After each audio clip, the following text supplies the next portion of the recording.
खुदा की कसम खा के कहता हूँ, आज ऐलान कर दे और सुबह का सूरज हमें सारे को चमन बॉर्डर पे चढ़ेगा।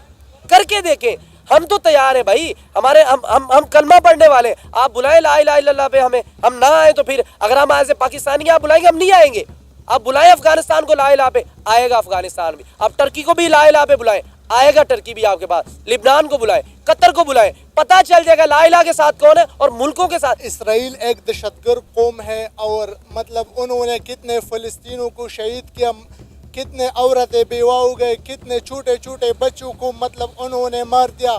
हम मुसलमान हैं और अगर हम जिहाद भी करते हैं तो अगर जिहाद में हमारे सामने कोई मैदान जंग में बूढ़ा आया, औरत आया, बच्ची आई तो हम इसको भी कत्ल नहीं करेंगे। लिबनान और फलस्तीन में और इसराइल में असला जितना भी हो जिगरे से भाई लड़ा जाता है। मैं तो स्ट्रेट फॉरवर्ड जज्बे से लड़ा जाता है। जो इनके पास नहीं है, ये जस्ट टेक्नोलॉजी पे बात कर रहे हैं। ये देख लें जो भी करें, एक भी मुझे बताएं जाके इन्होंने बाय हैंड मारा हो किसी को इसराइल अभी तक। ये इनको मार रहे हैं, ये गोलियां मार रहे हैं, इनको ये तबाही उतार रहे हैं। आप जाएं किसी लड़े ईरान के साथ जाएं, आपको पता चल जाएगा, आपको छठी का दूध याद आ जाएगा। ला इलाहा इल्लल्लाह के ऊपर हम जान कुर्बान करने को भी तैयार हैं और लोगों की जान लेने को भी तैयार हैं। हम कुछ भी कर गुजरने को, अपने भाइयों के लिए, अपने बहनों के लिए, अपनी माओं के लिए, हम अपनी बेटियों के लिए कुछ भी करने को तैयार हैं। मुस्लिम आगे आएंगे तो दहशतगर्दी। वो अमेरिका वाले आ रहे हैं उसकी सपोर्ट करने, भाई हमारा तो हम सपोर्ट करेंगे। इंडिया कर रहा है, सपोर्ट कर रहा है, वो सपोर्ट है। अगर पाकिस्तान बढ़ेगा कहेंगे जी ये तो दहशतगर्द हो गए। इस्लाम का नाम इन्होंने दहशतगर्द। भाई मैं अक्सर वो कहते हैं, मैंने एक न्यूज़ में सुना, वो कहते हैं मौलवी सारे दहशतगर्द है। और भाई मौलवी दहशतगर्द नहीं है, दहशतगर्दों ने दाढ़ियां रख ली। नमस्कार दोस्तों, मेरा नाम अनुज धीमान और आप देख रहे हैं नेशन ब्रो। पाकिस्तान के अंदर एक से एक जाहिल हैं जिनका कहना है कि पाकिस्तान गवर्नमेंट अगर उनको इजाज़त दे दे तो वो लोग इजराइल के ऊपर जिहाद वाला अटैक कर देंगे और इससे जो है इजराइल खत्म हो जाएगा। तो पहले इनकी जाहिलों वाली बातें सुनते हैं। अगर आप भी मेरी तरह रिएक्शन वीडियो बनाना चाहते हैं तो आप मेरा यूट्यूब रिएक्शन का कोर्स खरीद सकते हैं जिसका प्राइस 1000 रुपए है। स्क्रीन पे मेरा व्हाट्सएप नंबर आ रहा है, अगर आप कोर्स खरीदना चाहते हैं तो मुझसे कांटेक्ट कर सकते हैं। आइए वीडियो देखते हैं। वीडियो है सनामजद का। जब हमारी तरफ ये गलती से भी आंख उठाएंगे सफ़े हस्ती से मिट जाएंगे। भाई पाकिस्तान की तरफ क्यों नहीं ये कुछ भी कर पा रहे? किसी मुल्क ने आज तक हिम्मत की है इंडिया के सिवा? इंडिया ने भी करके देख लिया था, क्या हाल हुआ था। अब इसी तरह ईरान अकेला दौड़ेगा, लेकिन अभी देख लीजिएगा, पहले जैसे हिजबुल्लाह आगे आया था फलस्तीन की मदद के लिए, अब हिजबुल्लाह के अलावा एक और नया। देखिए ईरान की हमें सबसे पहले ये समझना चाहिए, उनकी दो फौजें हैं। एक उनकी मिलिट्री है जो बॉर्डरों को संभालती, एक उनकी आयतुल्लाह खामनाई को संभालती है। तो ये काफ़ी बड़ा, मेरा ख्याल है कि अगर उनके एक मुल्क में 1 करोड़ बंदा रह रहा है तो 90 लाख तो उनके ऑलरेडी वेपन के साथ है। इसराइल दिखाए मुझे अपने इतने वेपन के साथ, उनकी तो अपनी शुरू। एक मुझे एहतजाज बता दें फ़लस्तीन में, लिबनान में या ईरान में उनकी आवाम ने किया हो कि भाई हम मर रहे, जंग रोको। नहीं कर रही उनकी आवाम में एहतजाज। लेकिन आप हर रोज़ देख लें, 24 घंटे बाद देख लें, आप 2 दिनों के बाद देख रहे हैं ईरान में तल अबीब में हो रहे हैं। भाई इसराइल के वज़ीर आज़म को कह रहे हैं भाई स्टेप डाउन कर जाओ, वो नहीं उनके साथ वो जंग करना चाह रहे। ये है ईरान, लिबनान और फ़लस्तीन में और इसराइल में असला जितना भी हो जिगरे से भाई लड़ा जाता है। मैं तो स्ट्रेट फॉरवर्ड जज्बे से लड़ा जाता है। जो इनके पास नहीं है, ये जस्ट टेक्नोलॉजी पे बात कर रहे हैं। ये देख लें जो भी करें, एक भी मुझे बताएं जाके इन्होंने बाय हैंड मारा हो किसी को इसराइल अभी तक। ये इनको मार रहे हैं, ये गोलियां मार रहे हैं, इनको ये तबाही उतार रहे हैं। आप जाएं किसी लड़े ईरान के साथ जाएं, आपको पता चल जाएगा, आपको छठी का दूध याद आ जाएगा। आपको क्या लगता है कि ईरान जो है वो अपना बदला लेगा कि नहीं? क्योंकि ईरान ने अपनी फौजों को कह दिया कि भाई तैयार रहें, हम इसराइल के साथ एक जंग लड़ने जा रहे हैं। और इसराइल का ये कहना है कि ईरान अब दोबारा हमला करने का जो है वो गलती ना करे, कोताही ना करे, सोचे भी ना कि दोबारा वो जो है इसराइल के ऊपर कोई अटैक करेगा, वरना जो है हम इनकी जो एनर्जी इंफ्रास्ट्रक्चर है वो उड़ा देंगे।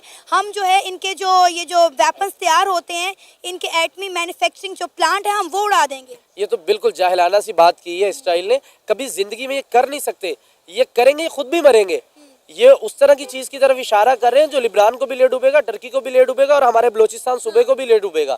ये कोई आम सी चीज़ नहीं है, कोई बच्चों का खेल नहीं है, ये कोई चूं चूं का मुरब्बा नहीं है जो इसराइल बातें कर रहा है। ये बातें करने में बहुत अच्छी है, आप रिएक्शन करके देख लें। आप इस तरह का आप भेजें, रिएक्ट करना ही करना है रिएक्ट। ईरान नहीं बैठने वाला। अब ईरान कभी भी ना सोचे कि अब इसराइल को इसका जवाब ना देगा, उसने देना है, लेकिन अपने तरीके से।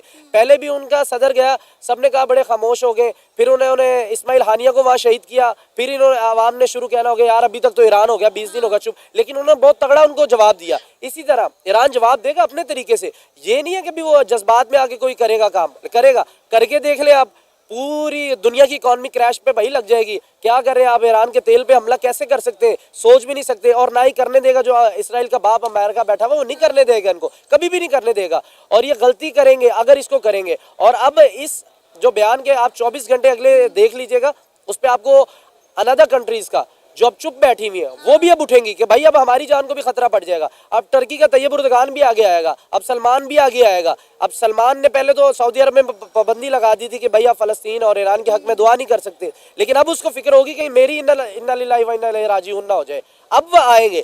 यही फलस्तीन का कहता हुआ इस्माइल हानिया चला गया था, वो यही कह रहा था कि भाई बचा लो, हम तो डूब रहे हैं, हम तो हमारे तो शहीद हो रहे हैं, हम तो लाशें उठा रहे हैं, ये आपके घरों तक आग जा रही है। तैयब उर्दगान भी पिछली दफा अक़वाम मुत्तहिदा में कह चुका कि इस आग को रोको, ये ले डूबेगी। ये अभी वही बात आ रही है। इसराइल क्या उठ के कर रहा है, आप फलस्तीन में देख लें, वो अवामी मकामात पे हॉस्पिटलों के ऊपर जहाँ पर कैंप लगे हुए, ये एक खुले दजाल बना हुआ है इसराइल। इसको रोकने वाला ये सोच रहा था मुझे कोई रोकने वाला नहीं है, इसका बाप इसको ईरान रोकेगा, ये रोक के दिखाएगा। ये बात को मेरी आज लिख के रख ले, इसराइल ने शिकस्त खानी और ईरान से खाएगी, और दुनिया की कोई ताकत इसको शिकस्त नहीं दे सकती। ना इसके साथ पाकिस्तान टकराएगा, क्योंकि हमें प्रॉब्लम है, हमारी सरहद उनसे डायरेक्ट नहीं लगती। ईरान को इनको शिकस्त देगा, जैसे कि अफगानिस्तान के अंदर 20 साल तक अमेरिका ने क्या कुछ नहीं किया, और एंड पे देख ले अपने जहाज उनको छोड़ के भागने पड़ गए। उनके बच्चों ने उस जहाज को ऐसे बना लिया जैसे एक साइकिल सी होती है, वो उसके ऊपर झूले लेना शुरू हो गए। अब अमेरिका ये सोच रहा है कि ये अफगानिस्तान के साथ हम नहीं जंग जीते, हम ईरान के साथ नहीं जीत सकते। ईरान भाई कोई उनकी मिलिट्री नहीं है इतनी तगड़ी, उनके अंदर जज्बा ईमानी बहुत तगड़ा है। वो जो शुरू से उनके अंदर जज्बा ईमानी वो बहुत तगड़ा है। देखें जितनी इनके पास मुजाहिद है ईरान के पास, उतनी तो टोटल उनकी सारी इसराइल की टोटल आबादी उतनी, भाई हमारे लाहौर शहर से छोटा वो मुल्क है। टेक्नोलॉजी में आगे, हर चीज में आगे। जब इंसान खत्म हो जाएंगे तो फिर ये टेक्नोलॉजी भाड़ में जाएगी। कौम ही नहीं बन पा रहे तो उम्मत कहाँ से हम बन जाएंगे भाई। हमें पाकिस्तान में पहले कौम बनना है, ईरान वालों को पहले कौम बनना है, अफगानिस्तान वालों को पहले कौम बनना है, मलेशिया को पहले कौम बनना है, टर्की को पहले कौम बनना है। टर्की तो मेरा ख्याल है 90% वैसे ही वो एज ए कौम है, वो तो है ही, उनकी नेशन बहुत तगड़ी है भाई। उसका आपने रिजल्ट आज से 4 साल पहले देख चुके हैं आप, वो बड़े बड़े इदारों से टकरा गए थे। इसी तरह हमें कौम नहीं बनना, दिमाग से निकाल दें ये बात।